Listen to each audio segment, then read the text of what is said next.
নমস্কার বন্ধুরা, golden education ওয়ার্ল্ডের পক্ষ থেকে সকলকে স্বাগত জানাচ্ছি। আজকে আমি সিন্ধু সভ্যতার উপর আরও একটি ভিডিও নিয়ে চলে এলাম। চলো তাহলে ভিডিওটি দেখে নিই। ভিডিওটি কেমন লাগলো কমেন্টে জানাবে, ভালো লাগে লাইক করে দিবে, শেয়ার করে দিবে, আর চ্যানেলে যদি নতুন এসে থাকো সাবস্ক্রাইব করে দিবে। আরেকটি কথা, আমি প্রতিদিন সপ্তাহের এই মঙ্গলবারটি একটি করে ভিডিও ইতিহাসের উপর আপলোড দেব। তোমরা অবশ্যই পাশে থাকবে। তোমাদের একটি লাইক, একটি কমেন্ট আমাকে আরেকটি ভিডিও করতে উৎসাহ দেয়। চলো তাহলে ভিডিওটি দেখে নিই। প্রথম প্রশ্ন, হরপ্পা সভ্যতার কোন কেন্দ্রে কোনো সিটাডেল ছিল না? এখানে উত্তর হবে ডি, চানহুদারো। হরপ্পা সভ্যতা চানহুদারোতে কোনো সিটাডেল ছিল না।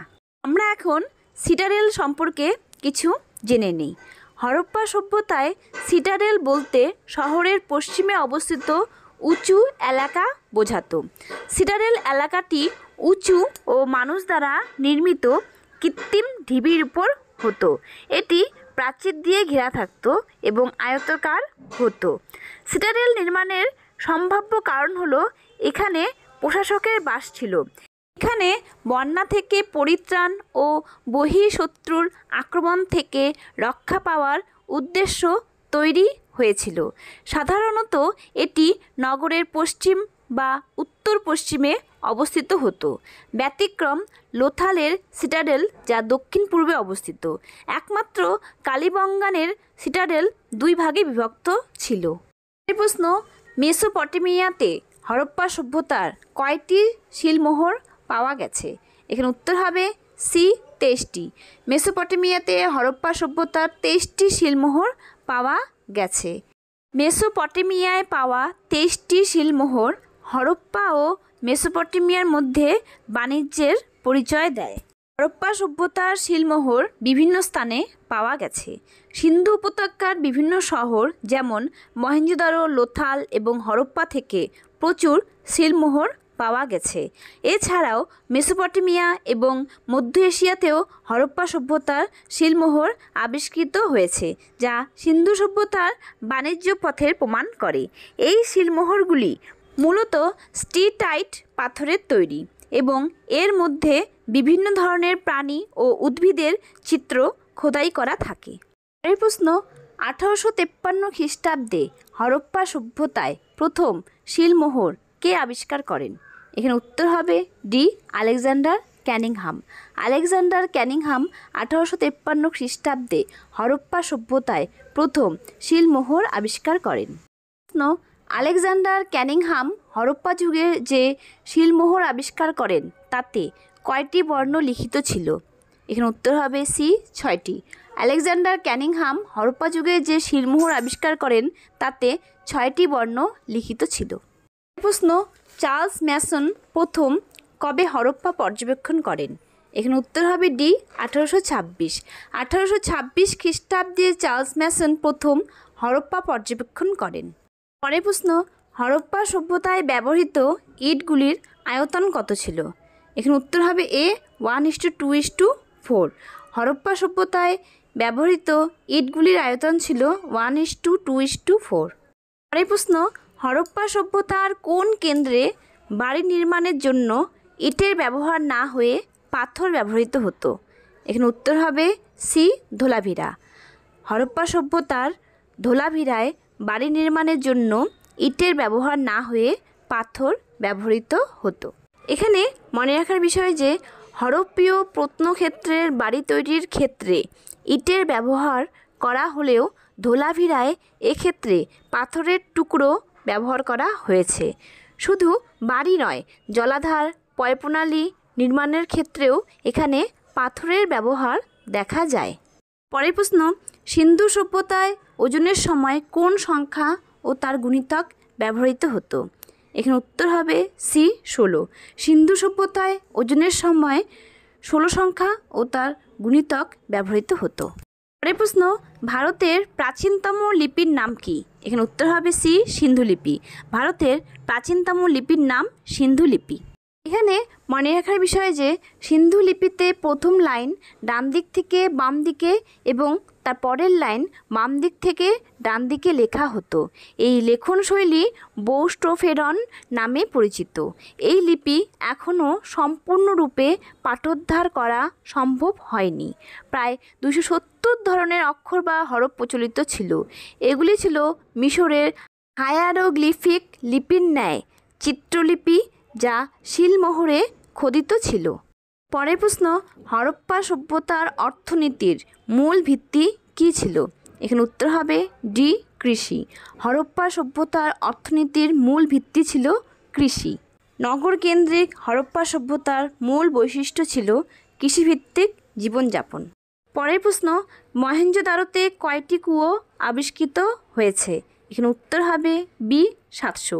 মহেঞ্জোদারোতে 700টি কুয়ো আবিষ্কৃত হয়েছে। পরের প্রশ্ন, হরপ্পা সভ্যতার কোন কেন্দ্রে বৃষ্টির জলকে ধরে রাখার সাক্ষ্য পাওয়া গেছে? এখানে উত্তর হবে ডি, ধোলাভিরা। হরপ্পা সভ্যতার ধোলাভিরা কেন্দ্রে বৃষ্টির জলকে ধরে রাখার সাক্ষ্য পাওয়া গেছে। ধোলাভিরায় জল সংরক্ষণের জন্য ব্যবহৃত জলাশয়ের নিদর্শন পাওয়া গেছে। জলসেচের মাধ্যমে জল সরবরাহ করার সম্ভাবনা থাকলেও এই অঞ্চলে কৃষিযোগ্য জমির পরিমাণ বেশি নেই। পরের প্রশ্ন, হরপ্পা সভ্যতার কোন কেন্দ্রের দূরের নদীর জলকে খালের মাধ্যমে বসতিতে নিয়ে আসার চিহ্ন পাওয়া গেছে? এখানে উত্তর হবে বি, সত্যুঘাই। সত্যুঘাইয়ে দূরের নদীর জলকে খালের মাধ্যমে বসতিতে নিয়ে আসার চিহ্ন পাওয়া গেছে। পরের প্রশ্ন, হরপ্পা সভ্যতার কোন কেন্দ্রে বৃহৎ স্নানাগার আবিষ্কৃত হয়েছে? এখানে উত্তর হবে বি, মহেঞ্জোদারো। হরপ্পা সভ্যতার মহেঞ্জোদারো কেন্দ্রে বৃহৎ স্নানাগার আবিষ্কৃত হয়েছে। মহেঞ্জোদারোয় একটি বিরাট স্নানাগার পাওয়া গেছে। এর আয়তন ছিল 180 ফুট ইন্টু 108 ফুট।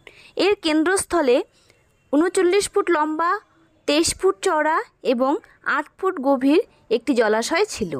তাতে জল প্রবেশের ও নিষ্কাশনের সুন্দর ব্যবস্থা ছিল।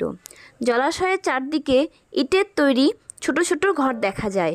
মনে হয় স্নানাগারটি একটি ধর্মীয় উদ্দেশ্য ছিল এবং ছোট ছোট ঘরগুলি ছিল পুরোহিতদের আবাস। পরের প্রশ্ন, হরপ্পা সভ্যতার কোন কেন্দ্রে বৃহৎ শস্যাগার আবিষ্কৃত হয়েছে? এখানে উত্তর হবে এ, হরপ্পা। হরপ্পা সভ্যতার হরপ্পা কেন্দ্রে বৃহৎ শস্যাগার আবিষ্কৃত হয়েছে। হরপ্পায় একটি বিশাল শস্যভাণ্ডার পাওয়া গেছে। এটি 150 ফুট ইন্টু 200 ফুট একটি মঞ্চের উপর নির্মিত। ব্যাসাম এটিকে রাষ্ট্রীয় ব্যাংকের সাথে তুলনা করেছেন। শস্য ভাণ্ডারের সংলগ্ন ঘরগুলি ছিল শ্রমিকদের বাসস্থান। হুইলার বলেন যে খ্রিস্টপূর্ব 5ম শতকের পূর্বে এই ধরনের বিশাল শস্যাগার পৃথিবীর আর কোথাও পাওয়া যায়নি। প্রশ্ন, সিন্ধু সভ্যতায় কোন দানাশস্যটি খুঁজে পাওয়া যায়নি? এখানে উত্তর হবে এ, ইক্ষু। সিন্ধু সভ্যতায় ইক্ষু দানাশস্যটি খুঁজে পাওয়া যায়নি। সিন্ধু উপত্যকায় উপরিউক্ত 3টি দানাশস্যের চাষ হলেও ইক্ষু দানাশস্যটি খুঁজে পাওয়া যায়নি। পরের প্রশ্ন, কে হরপ্পার শস্যাগারটিকে রাষ্ট্রীয় ব্যাংকের সাথে তুলনা করেছেন? এই প্রশ্নটির উত্তর আমরা এক্ষুনি জানলাম। এখানে উত্তর হবে B, doctor A L. Basham. Doctor A L. Basham হরপ্পার শস্যাগারটিকে রাষ্ট্রীয় ব্যাংকের সাথে তুলনা করেছেন। পরের প্রশ্ন, মহেঞ্জোদারোয় প্রাপ্ত বৃহৎ স্নানাগারটির আয়তন কত? এই প্রশ্নটির উত্তর আমরা একটু আগে জানলাম, তাও আবার বলছি। এখানে উত্তর হবে বি, 180 ইন্টু 108 ফুট। মহেঞ্জোদারোয় প্রাপ্ত বৃহৎ স্নানাগারটির আয়তন 180 ইন্টু 108 ফুট। পরের প্রশ্ন, হরপ্পা সভ্যতার অধিকাংশ শিলগুলি কোন আকৃতির? এখানে উত্তর হবে বি, বর্গাকার। হরপ্পা সভ্যতার অধিকাংশ শিলগুলি বর্গাকার আকৃতির। এখানে স্বস্তিকা চিহ্নিত শিল পাওয়া গেছে। পরের প্রশ্ন, হরপ্পা সভ্যতার কোন কেন্দ্রে গোলাকার শিল আবিষ্কৃত হয়েছে? এখানে উত্তর হবে বি, লোথাল। হরপ্পা সভ্যতার লোথাল কেন্দ্রে গোলাকার শিল আবিষ্কৃত হয়েছে। পরের প্রশ্ন, হরপ্পা সভ্যতায় তামা প্রাপ্তির স্থান কোথায় ছিল? এখানে উত্তর হবে সি, রাজস্থান। হরপ্পা সভ্যতায় তামা প্রাপ্তির স্থান ছিল রাজস্থান। উত্তর রাজস্থানে তামার খনি পাওয়া গেছে। প্রশ্ন, হরপ্পা সভ্যতায় মূল্যবান জেট পাথর কোথা থেকে আসতো? এখানে উত্তর হবে বি, পূর্ব এশিয়া। হরপ্পা সভ্যতায় মূল্যবান জেট পাথর পূর্ব এশিয়া থেকে আসতো। এখানে মনে রাখার বিষয় যে হরপ্পা সভ্যতায় ব্যবহৃত মূল্যবান জেট পাথর চীন থেকে আসতো। বিশেষত চীন থেকে ব্রহ্মপুত্র উপত্যকার দাওজালি হার্ডিং পাহাড় থেকে এই জাদাইত পাথর আনা হতো। এই প্রশ্ন, হরপ্পা সভ্যতার মানুষ কোন ধাতুর ব্যবহার জানতো না? এখানে উত্তর হবে সি, লোহা। হরপ্পা সভ্যতার মানুষ লোহার ব্যবহার জানতো না। এই প্রশ্ন, আর্য ভাষাগোষ্ঠীর আক্রমণের ফলে হরপ্পার নগরগুলির পতন ঘটেছিল, এই ধারণাটি প্রথম ব্যক্ত কে করেন? এখানে উত্তর হবে এ, রমাপ্রসাদ চন্দ্র। রমাপ্রসাদ চন্দ্র আর্য ভাষাগোষ্ঠীর আক্রমণের ফলে হরপ্পার নগরগুলির পতন ঘটেছিল, এই ধারণাটি প্রথম ব্যক্ত করেন। হরপ্পা সভ্যতা কোন যুগের সভ্যতা? এখানে উত্তর হবে বি, তাম্র ব্রোঞ্জ যুগের।